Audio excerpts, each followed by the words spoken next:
এই অচল পা দুটি নিয়ে অন্যের উপরে বোঝা হয়ে দাঁড়ানোর থেকে তো মরে যাওয়াটাই ভালো। হ্যাঁ বন্ধুরা, ভিডিওতে লাইক দিয়ে দেখতে থাকুন। রাই বলতে থাকি ওর মাকে যে, মা তুমি আমাকে যতই আশ্বাস দাও না কেন, আমি বেশ বুঝতে পারছি যে আমার শরীরের থেকে যখন এই পা দুটো আলাদা হয়েই গিয়েছে, এখন আর কোনোদিনও যে আমি আমার নিজের পায়ে দাঁড়াতে পারবো না সেটা আমি বেশ ভালো করে বুঝে গিয়েছি। কিন্তু মা, একটা কথা তুমি ভেবে দেখেছো, এই অচল দুটি পা রেখেই বা আমি কী করবো বলো তো? এই দুটি পা নিয়ে আমি যদি কোনো কিছু করতেই না পারি, তাহলে অন্যের উপরে বোঝা হয়ে বেঁচে থাকার থেকে তো বরঞ্চ মরে যাওয়াটাই ভালো। তখন এ কথা বলা মাত্র স্রোত বলতে থাকে, দিদি ভাই এসব উল্টোপাল্টা কথা তুই একদম তোর মনে আনবি না, আর তোর মনে জোর রাখতে হবে যাতে তুই ফাইট করতে পারিস। সেই সিচুয়েশনে আমাদের সকলকে একসাথে ফাইট করতে হবে, নয়তো আমরা কী করে তোকে আবারও তোর পায়ে দাঁড় করাতে পারবো বলতো? তখন এই কথা বলা মাত্র অনির্বাণ বলতে থাকে যে, কারোকে তোমাকে দাঁড় করানোর কোনো প্রয়োজন নেই, আমি আছি তোমার পাশে, আমি তোমার পাশে সবসময় ঢাল হয়ে দাঁড়াবো, আর তোমার এই অচল দুটি পায়ের জন্য আমি তোমাকে সাপোর্ট করবো। তখন এই কথা বলা মাত্র রাই বলতে থাকে যে, তুমি এখানে কেন এসেছো অনির্বাণ? তখন অনির্বাণ বলতে থাকে, বাড়ি আজকে তোমাকে ডিসচার্জ করবে আর তোমাকে বাড়ি ফিরিয়ে নিয়ে যাওয়ার জন্য আমি আসবো না, সেটা কী করে হয় বলো তো?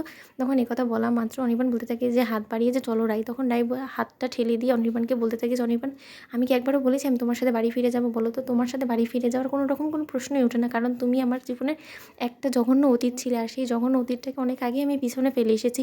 তাই আমি এখন নতুন করে আমার এই দুটো পা নিয়ে, এই হুইল চেয়ারটাকে নিয়ে নতুন করে ঘুরে দাঁড়ানোর চেষ্টা করব, আমার জীবনটাকে নতুন করে গোছানোর চেষ্টা করব, আর আমার নতুন জীবনের সঙ্গী এখন এই হুইল চেয়ারই হবে।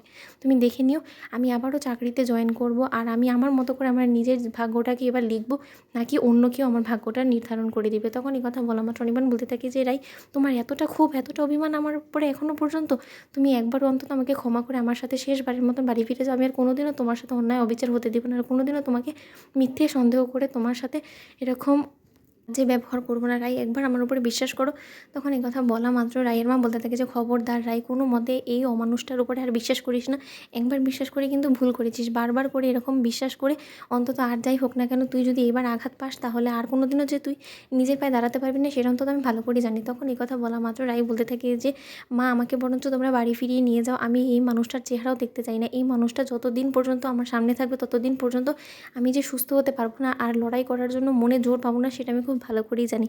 আর অনির্বাণ, বৃথা চেষ্টা করে আমার আগে পিছে ঘুরঘুর করে তুমি কোনো মতেই সাকসেসফুল হবে না, কারণ তুমি কোনোদিন আর আমাকে আমার মতো করে ফিরে পাবে না আমাকে, আর আমি কোনোদিনও তোমার সংসারে ফিরে যাব না। তুমি বরঞ্চ অন্য কাউকে তোমার জীবনকে সাজানোর জন্য তোমার জীবনে নিয়ে আসো। তখন এই কথা বলা মাত্র অনির্বাণ বলতে থাকে, যত পর্যন্ত আমি বেঁচে আছি তত পর্যন্ত আমি শুধু তোমাকে নিয়েই বাঁচবো, আর তুমি যদি আমার জীবনে নাই আসতে চাও তাহলে এই জীবনই আর আমি রাখবো না, কিন্তু তার শর্ত অন্য কেউকে আমি আমার জীবনে মোটেও আসতে দিব না।